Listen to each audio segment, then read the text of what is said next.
Pakistan suicide mode में आ चुका है। भारत ने बड़ी ही सावधानी से पाकिस्तान की धरती पर पल रहे दहशतगर्दों के ठिकानों पर अटैक किया। हमला सुनियोजित, उपयुक्त और सटीक रहा। पाकिस्तान में किसी रिहायशी इलाके पर हमला नहीं किया गया। भारत सरकार ने बड़े ही साफ शब्दों में बता दिया था कि भारत ने ऑपरेशन सिंदूर अपनी आत्मरक्षा के अधिकार का इस्तेमाल करते हुए किया। चेतावनी भी दी थी कि अगर पाकिस्तान ने स्थिति को बिगाड़ने की कोशिश की तो अंजाम बुरा होगा।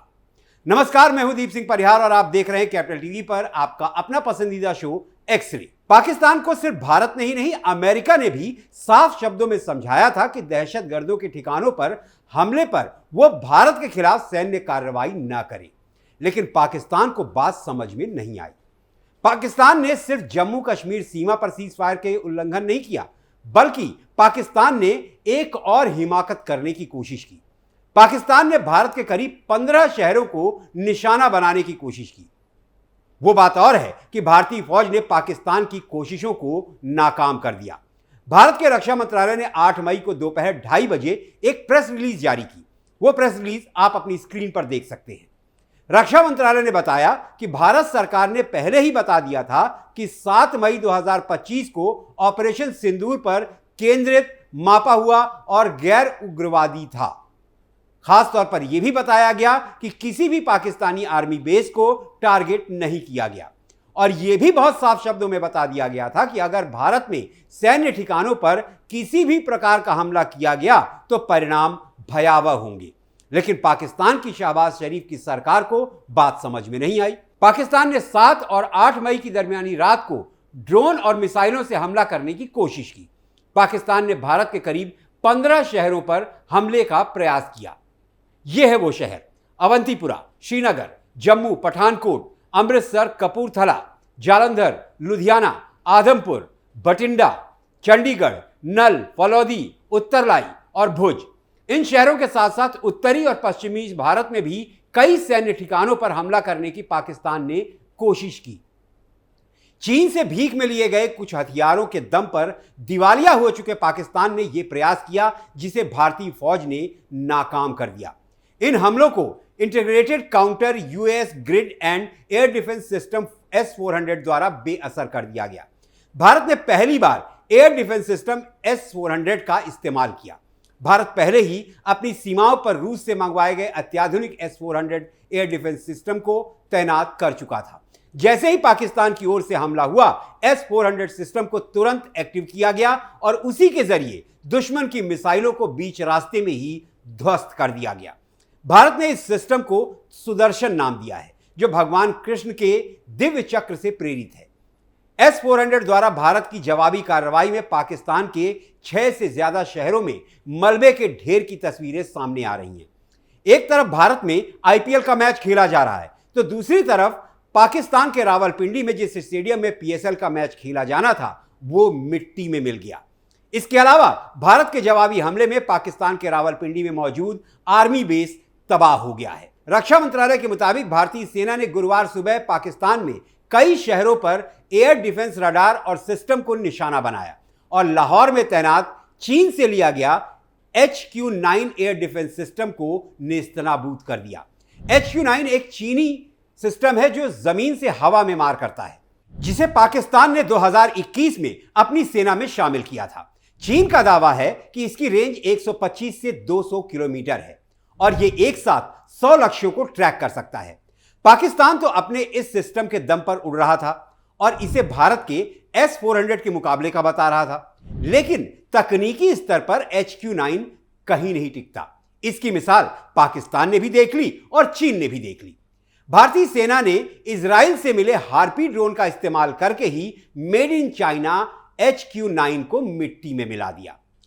भारतीय सेना ने यह कार्रवाई पाकिस्तान के जम्मू कश्मीर के कुपवाड़ा, बारामूला, उरी, पुंछ, मेंढर और राजौरी सेक्टरों में मोर्टार और भारी कैलिबर आर्टिलरी का इस्तेमाल करते हुए नियंत्रण रेखा पर गोलीबारी के जवाब में किया है। पाकिस्तानी गोलीबारी की वजह से 16 निर्दोष लोगों की जान चली गई, जिनमें 3 महिलाएं और 5 बच्चे शामिल हैं। इन सेक्टर्स में भी भारतीय फौज ने पाकिस्तानी फौज को माकूल जवाब दिया है। पाकिस्तान के 6 मुख्य शहरों तक भारतीय सेना की मिसाइलें पहुंच चुकी हैं। कराची, लाहौर, गुजरांवाला, चकवाल, घोटकी और उमरकोट में ड्रोन धमाके की पुष्टि हो चुकी है। अकेले लाहौर में 3 बड़े धमाके किए गए हैं, जिनमें से एक नेवी बेस के बेहद करीब है। यानी पाकिस्तान की राजधानी इस्लामाबाद अब ज्यादा दूर नहीं है। पाकिस्तान मीडिया खुद कह रहा है कि कुल 12 धमाके हो चुके हैं और पाकिस्तान में इमरजेंसी जैसे हालात बन गए हैं। पाकिस्तान में मौजूद अमेरिका के वाणिज्य दूतावास की वेबसाइट पर एक बयान जारी किया गया, जिसमें कहा गया कि वाणिज्य दूतावास को प्रारंभिक रिपोर्ट मिली है कि पाकिस्तानी अधिकारी लाहौर के मुख्य हवाई अड्डे के पास के इलाकों को खाली करा सकते हैं। जो अमेरिकी नागरिक इन क्षेत्रों में हैं, उन्हें यदि संभव हो तो जल्द से जल्द निकलकर सुरक्षित स्थानों पर चले जाना चाहिए। अमेरिकी दूतावास ने पाकिस्तान में हालात को देखते हुए अमेरिकी नागरिकों को यह निर्देश दिया है कि जल्द से जल्द सुरक्षित स्थानों पर चले जाएं। जो अमेरिकी सरकार की सहायता पर निर्भर नहीं हैं, वो पाकिस्तान से निकलने में खुद सक्षम हैं। अपने ट्रैवल दस्तावेज तैयार रखें, अपने उचित पहचान पत्र तैयार रखें और अधिकारियों के साथ सहयोग करें। अमेरिका ने यह एडवाइजरी इसलिए जारी की है क्योंकि पाकिस्तान ने अमेरिका की सलाह को नजरअंदाज किया और दहशतगर्दों के 9 ठिकानों पर ऑपरेशन सिंदूर के तहत कार्रवाई के बाद भारत के 15 शहरों में हमला करने की कोशिश की, जबकि अमेरिका ने साफ साफ पाकिस्तान को कहा था कि भारत को ना उकसाए, लेकिन पाकिस्तान ने अपनी कब्र खुद खोद ली। भारतीय सेना पाकिस्तान पर फुल अटैक के लिए पूरी तरह से तैयार है और दूसरी तरफ भारत की मोदी सरकार पाकिस्तान को कमजोर करने के लिए तरह तरह के अटैक कर रही है। मोदी सरकार के एक बड़े फैसले के तहत एक बार फिर पाकिस्तान पर वाटर स्ट्राइक कर दी गई है। चिनाब नदी का पानी छोड़ दिया गया है, जिससे पाकिस्तान में नदी के आसपास के इलाके डूब गए हैं। जम्मू कश्मीर के रामबन में चिनाब नदी पर बने Baglihar hydro electric power project के 2 गेट खोल दिए गए हैं।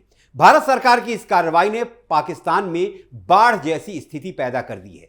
पाकिस्तान बाढ़ से बचेगा तभी तो युद्ध लड़ेगा। पाकिस्तान अक्सर चीन और इस्लामिक देशों के दम पर भारत को गीदड़ भभकी देता रहा है। चीन ने हथियार तो दिए, लेकिन भारत के हथियारों के आगे मेड इन चाइना हथियार दिवाली के पटाखे ही साबित हुए। चीन का HQ-9 डिफेंस सिस्टम इजराइल के हार्पी ड्रोन के हमले से खुद को नहीं बचा सका। पाकिस्तान को क्या खाक बचाएगा? और चीन ने भी भारत पाकिस्तान तनाव के बीच नपी तुली प्रतिक्रिया देकर अपना पल्ला झाड़ लिया।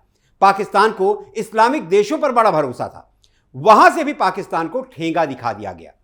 अब तक होता यह रहा है कि भारत और पाकिस्तान के बीच जब भी तनाव का माहौल बनता था, इस्लामिक देश संयुक्त अरब अमीरात हमेशा इस्लामाबाद के साथ खड़ा होता था। लेकिन वक्त और हालात दोनों बदल चुके हैं। यूएई ने साबित कर दिया कि पीएम मोदी से उसकी दोस्ती ज्यादा पक्की है। पहले तो भारत के ऑपरेशन सिंदूर के बाद यूएई ने पहली प्रतिक्रिया देते हुए दोनों देशों में शांति बहाली करने का आग्रह किया। संयुक्त अरब अमीरात के विदेश मंत्रालय की तरफ से जारी एक बयान में कहा गया, महामहिम शेख अब्दुल्ला बिन जायद अल नहयान, उप प्रधानमंत्री और विदेश मामलों के मंत्री ने भारतीय गणराज्य और इस्लामी गणराज्य पाकिस्तान से संयम बरतने, तनाव कम करने और क्षेत्रीय और अंतर्राष्ट्रीय शांति को खतरे में डालने वाले तनाव को और बढ़ाने से बचने का आह्वान किया है। अब खुद सोचिए कि यूएई का यह बयान पाकिस्तान के लिए किसी 11,000 वोल्ट के झटके से कम नहीं है। ऐसा हम इसलिए कह रहे हैं क्योंकि यूएई ने हमेशा तनाव के वक्त पाकिस्तान का साथ दिया है।